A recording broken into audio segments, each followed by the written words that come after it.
Capítulo 7. Então disse Eliseu: Ouvi a palavra do Senhor.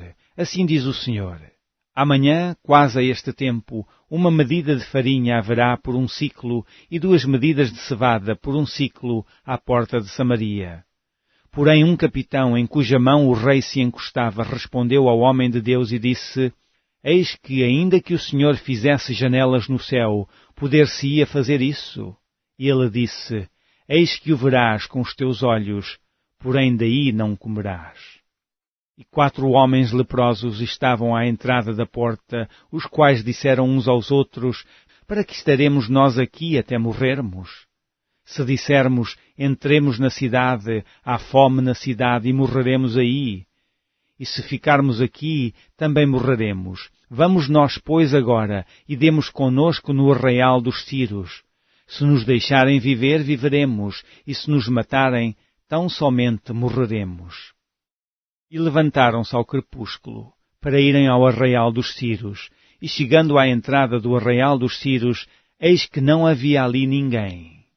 Porque o Senhor fizera ouvir no arraial dos Círios ruído de carros e ruído de cavalos, como o ruído de um grande exército, de maneira que disseram uns aos outros: Eis que o rei de Israel alugou contra nós os reis dos heteus e os reis dos egípcios para virem contra nós.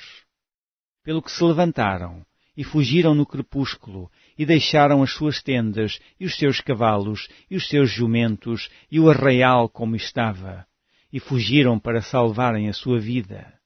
Chegando, pois, estes leprosos à entrada do arraial, entraram numa tenda, e comeram, e beberam, e tomaram dali prata, e ouro, e vestes, e foram, e os esconderam.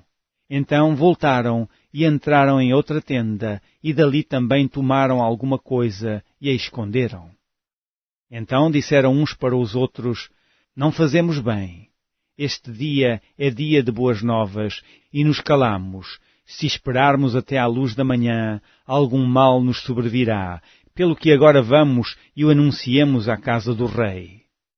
Vieram, pois, e bradaram aos porteiros da cidade, e lhes anunciaram, dizendo: Fomos ao arraial dos Círios, e eis que lá não havia ninguém, nem voz de homem. Porém só cavalos atados e jumentos atados, e as tendas como estavam dantes. E chamaram os porteiros, e estes o anunciaram dentro da casa do rei. E o rei se levantou de noite, e disse aos seus servos: Agora vos farei saber o que é que os círios nos fizeram. Bem sabem eles que esfaimados estamos, pelo que saíram do arraial, a esconder-se pelo campo, dizendo: Quando saírem da cidade, então os tomaremos vivos e entraremos na cidade.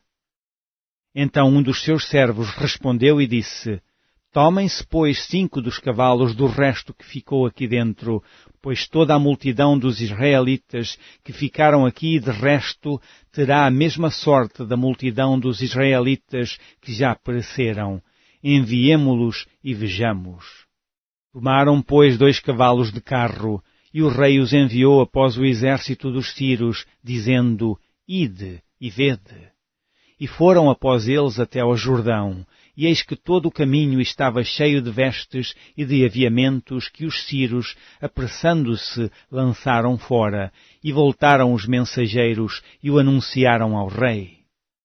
Então saiu o povo e saqueou o arraial dos círios, e havia uma medida de farinha por um siclo, e 2 medidas de cevada por um siclo, conforme a palavra do Senhor. E pusera o rei à porta o capitão em cuja mão se encostava, e o povo o atropelou na porta, e ele morreu, como falara o homem de Deus, o que falou quando o rei descera a ele. Porque assim sucedeu, como o homem de Deus falara ao rei, dizendo: Amanhã, quase a este tempo, haverá 2 medidas de cevada por um siclo, e uma medida de farinha por um siclo à porta de Samaria. E aquele capitão respondera ao homem de Deus e disse: Eis que, ainda que o Senhor fizesse janelas no céu, poder-se-ia isso fazer conforme essa palavra? E o homem de Deus dissera: Eis que o verás com os teus olhos, porém daí não comerás. E assim lhe sucedeu, porque o povo o atropelou à porta, e ele morreu.